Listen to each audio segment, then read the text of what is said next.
La licantropía clínica convierte a Pixie en una bestia, pero hay más todavía en esa mente retorcida que contribuye a su depravación. En este video intentaré descifrar cada capa de su psicopatología con la poca información que el juego nos proporciona. El juego nos muestra a Pixie como un monstruo depravado, pero antes de convertirse en un asesino caníbal en Manhunt, Pixie fue una persona. Lo que sabemos de este personaje antes de los eventos de Manhunt es bastante limitado. Un fan le escribió a Cristian Cantamessa, parte del equipo que trajo a la vida estos juegos, y le preguntó sobre Pixie, a lo que Cantamessa respondió: Pixie era otro participante, así como James Earl Cash. Sin hogar y con problemas mentales, fue traumatizado y desfigurado durante la cacería. En vez de ejecutarlo, Starkweather decidió convertir a este pobre hombre en una herramienta más de su retorcido circo de los horrores. Pixie es un producto más de las cacerías. Su enfermedad mental y pasado problemático lo hacen una figura aún más trágica. Y en esta corta pero detallada respuesta, varias cosas pueden revelarse. Starkweather encontró a Pixie en un estado de vulnerabilidad, sin un hogar y seguramente sin ningún tipo de círculo de apoyo. Para Lionel era un vagabundo más que nadie va a extrañar. Sin embargo, Pixie no era un simple cazador. Era alguien que tendría protagonismo en una de las tantas cacerías que Starkweather había planeado. Y sabemos que este tipo investiga y se informa sobre la persona que va a utilizar. O al menos eso es lo que hizo con James y voy a asumir que también lo hizo con Pixie. Tendría que ser alguien que asegurara un buen show, que no fuera tan fácil de eliminar del plano de los vivos. Acá podría ser porque era una persona evidentemente corpulenta o también por el simple sadismo de ver a una persona con evidentes problemas mentales pasar por un infierno así. Cuando Pixie logra sobrevivir al espectáculo depravado de Starkweather, con visibles marcas, desfiguraciones y un trauma profundo, Lionel decide que lo quiere conservar porque piensa que le va a ser de utilidad. Y así sucede. Pixie se convierte en la estrella de al menos un par de sus películas. Pixie era el predecesor de Cash. En la wiki se menciona, aunque sin fuentes, que una vez que Pixie se hizo más complicado de manejar, simplemente lo dejaron encadenado en el ático y le alimentaban exclusivamente con restos de las víctimas de las películas Snuff de Lionel. Pero dadas las facultades ya limitadas de este individuo, me es difícil creer que no lo tuvieran en algún tipo de cautiverio o vigilancia desde antes. Lo que sí podría haber sucedido es que pasara de un encierro horrendo a lo que vemos en el juego. Encerrado y aislado, encadenado, rodeado de sus propios desechos humanos, sin ningún tipo de vista hacia el exterior. Su único contacto son los Cerberus, que le llevan comida y que claramente, a pesar de ser gente entrenada, se ve que les incomoda, les asquea. Da miedo acercarse a él, no solo por su apariencia, sino por todo lo que le han visto hacer. El aislamiento extremo al que fue sometido, la privación sensorial prolongada a la que fue expuesto, al menos visual y auditivamente, pueden causar alteraciones de la percepción de la realidad. Y si Pixie ya traía algún rasgo o problemática cognitiva desde antes, pues esto solo le reforzó lo que ya traía y generó más dificultades. Y vaya que sí fueron dificultades. Es imposible ignorar que Pixie luce como una especie de cerdo antropomorfo. No lleva ropa excepto por la cabeza de un cerdo a modo de máscara y vendas que probablemente cubran heridas recientes. Pero no solo eso, Pixie suena como un cerdo. Detengámonos un momento a analizar los poquísimos diálogos que tiene. Pixie's angry! Angry! Stop! Not fair! Stop! No more! Pixie's home! Pixie forgot why here! Pixie bored, going home. Go to bed and sleep! Pixie not play no more! Aquí hay dos cosas a notar. Uno, casi todos sus diálogos incluyen chillidos, y eso lo hace especialmente perturbante. Y dos, no parece tener buenas habilidades de comunicación. Este punto es muy importante y lo explicaré después. Hablemos primero del punto 1. ¿Pixie se cree un cerdo? No podemos entrar en su mente, pero viendo que elige tener esta apariencia, esa actitud y esa forma de comunicación, supondría que su intención es representar a uno. Y suponiendo que sí acertemos con que se crea un cerdo, entonces Pixie presenta una idea delirante. Y el delirio lo podemos encontrar en todo el espectro de los trastornos psicóticos y también en la bipolaridad. La psicosis es la pérdida del contacto con la realidad y se presenta por medio de alucinaciones y delirios, que son falsas creencias que la persona cree firmemente aunque no tengan sentido. Los trastornos psicóticos son muchos y se diferencian entre sí por varios factores, como la duración de la psicosis, consumo de sustancias, enfermedades médicas, etc. Como no tenemos nada de esta información, simplemente dejémoslo en que el cerdito tiene un trastorno psicótico y ya. Ahora bien, hay algunos conceptos que no son clínicos ni han sido reconocidos en el DSM como trastornos debido a que hay pocos casos estudiados al respecto, pero creo que está interesante mencionarlos. Por ejemplo, tenemos la licantropía clínica. Sí, licantropía. Existe ese término de forma no mitológica, en que la persona tiene este delirio de estar transformándose o que ya se transformó en un animal. Pueden tener alucinaciones sobre cambios en su cuerpo, somatizar esto mismo, caminar en 4 patas, hacer el ruido del animal en cuestión, etc. Pixie no se porta full como un animal porque camina sobre sus 2 pies y habla un poquito, pero este término sería lo más cercano a lo que vemos en pantalla con este personaje.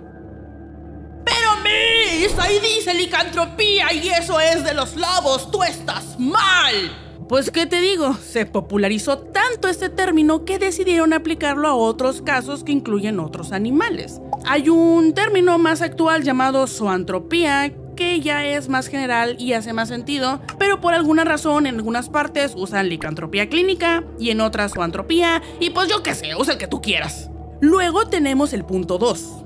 La forma de hablar que tiene es muy limitada y con dificultad para expresar ideas complejas o frases completas. Esto nos puede indicar que Pixie tiene un problema cognitivo. Acá hay muchos factores, pero vamos a dividirlo en las 2 vertientes que me parecen más factibles dado su contexto.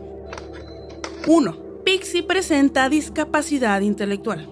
Erróneamente se cree que la discapacidad intelectual se mide solamente midiendo el cociente intelectual, pero hay que evaluar el funcionamiento adaptativo, o sea, cómo se desenvuelve en su vida diaria y laboral. Pixie está en una situación atípica, pero vamos a ver su comportamiento. Puede hablar, se expresa con frases cortas. Pixie forgot why here. Es un lenguaje funcional aunque limitado. Tiene algo de razonamiento causal. Entiende que si se para en esta reja de aquí, se puede caer. Y sí, luego se le olvida y se cae de todas formas, pero pues hubo un poco de conciencia con eso, así que le voy a dar el punto. Busca activamente a su presa, o sea, establece metas, tiene algún tipo de perseverancia, hay permanencia del objeto, usa el entorno, entonces hay cierta conciencia del mismo. Se comunica en tercera persona. Esto como que es un estereotipo porque realmente hablar en tercera persona no es una señal exclusiva de discapacidad intelectual. Podría haber, por ejemplo, alguna despersonalización. Se le olvida dónde está o para qué está haciendo las cosas. Esto tampoco es una señal directa. Podría ser relacionado a su mismo delirio, la confusión mental. Hay diferentes niveles en los que más o menos se puede ver el nivel de discapacidad intelectual que va de leve a profundo. Dado lo anterior, para mí Pixie podría ubicarse entre nivel grave y moderado, ya que nos falta mucho contexto. Y 2.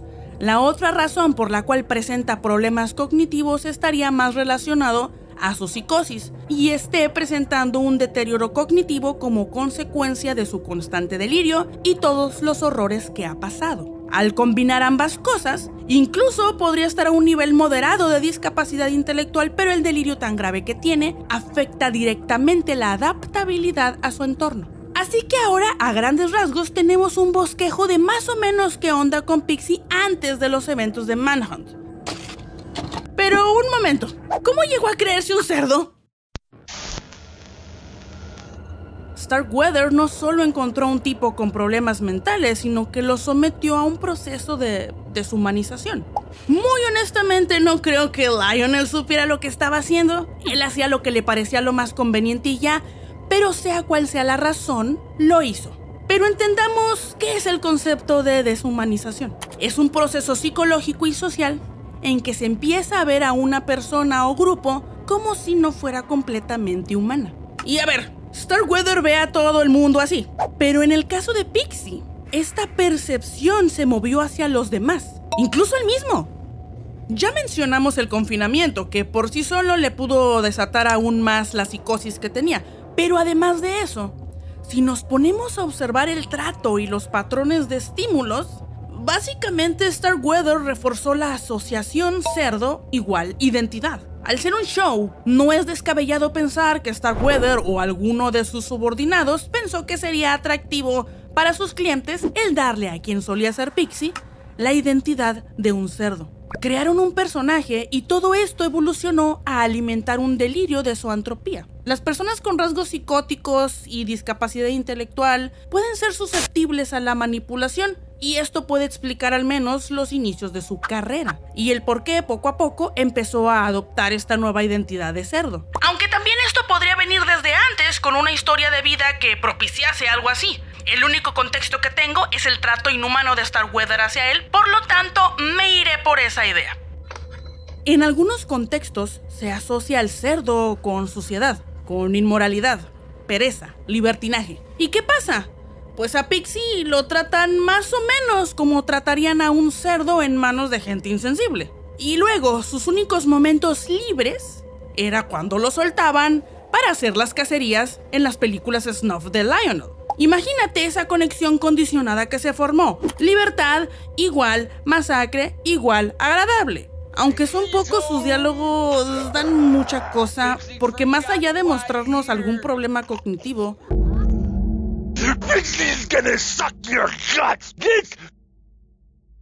y al escuchar esto, nos damos cuenta lo mucho que disfruta hacer daño. Parece que es su única motivación, el ejecutar a gente y dañarla. Se hizo la estrella de estas películas macabras por algo. Se adaptó muy bien a ese papel que le impusieron, aunque no sabemos cuánto le haya tomado, eso sí. También cabe mencionar que Pixie es un caníbal, pero no hay indicios de que sienta excitación sexosa al comer carne humana. Su canibalismo parece más una compulsión animalística a causa de los métodos de Starkweather y su mismo delirio. Entonces, para mí, su violencia es un performance, como si siguiera un guión que le enseñaron, un guión al que ya está demasiado acostumbrado y ahora es el mismo, un guión que ahora es su única realidad. Viendo un par de sus diálogos, es muy notorio que no está consciente que él también es un mortal, un peón más. Percibí esto cuando en la cacería de James, en los últimos niveles del juego, Pixie quiere hacer Rage Quit. Y sí, se va a su ático, como si con esta acción ya de pronto las cosas pudiesen parar. Y quizá en el pasado sí sucedía así, y por su papel de estrella, pues le daban el beneficio de retirarse cuando quisiera, ya que era más valioso vivo que muerto. Pero ahora no es precisamente el concepto de película que él tiene. A lo que voy es, no me parece que Pixie realmente entienda lo atroz y exageradamente perturbante que es todo lo que está haciendo. Es como si se hubiese tragado su humanidad junto a los restos humanos con los que lo alimentaban. Rockstar lo diseñó para que lo viéramos como 1, un monstruo, 2, un animal y 3, una amenaza. Esto cambia nuestra percepción porque Pixie también es una persona con problemas mentales desde el inicio, capturada y torturada, condicionada para ser violenta, una víctima. Entonces, ya con todo este contexto, ¿tú qué piensas? ¿Es Pixie realmente un monstruo natural o el producto de Starkweather? El final de Pixie no es alentador. Al pobre diablo se le olvida que pararse en esas rejillas no es buena idea. Se queda colgado y James le mocha las manos con la sierra y termina cayendo a su muerte. ¿Pero realmente había otra opción para él? ¿Realmente una persona con tantos problemas habría sido capaz de readaptarse a la sociedad? Rehabilitar a alguien como Pixie es un terreno pantanoso. En casos así, lo primero que evalúa el sistema legal es la capacidad de discernimiento. Pixie, con su delirio de ser un animal y su historial lleno de sangre, probablemente sería declarado inamputable. Es decir, no se le consideraría responsable penalmente por su deterioro mental tan grande. Pero eso no significa libertad. En la vida real, alguien así terminaría en un hospital psiquiátrico de alta seguridad, al menos en un país competente. El problema es que las tasas de reintegración para casos como el suyo son casi nulas. La paradoja es que Pixie sí fue víctima de Starkweather, del abandono de la sociedad, etc. Pero eso no anula el daño que causó. Esto es un doble estatus, peligroso para otros, pero vulnerable en sí mismo. Entonces, ¿merecía Pixie una segunda oportunidad? La respuesta incómoda es que, en términos humanos quizás sí, pero en términos prácticos era un riesgo inmanejable. Esto nos lleva a algo muy duro. Pixie es un caso extremo de lo peor de la indiferencia y crueldad humana hacia las personas con problemas mentales y sin hogar. Muy importante mencionar que narrativas como estas estigmatizan muchísimo los trastornos mentales y a la gente que los padece. No por tener esquizofrenia u otro trastorno psicótico vas a parar a algo así. No obstante, estas mismas narrativas pueden usarse para abrir la conversación e intentar educar un poco en el proceso para dejar de ser tan bestias. Así de bestias como Cash y Starkweather, que son otros monstruos, pero de otro sabor. En este video te doy un perfil psicológico de estos dos. Nos vemos allá.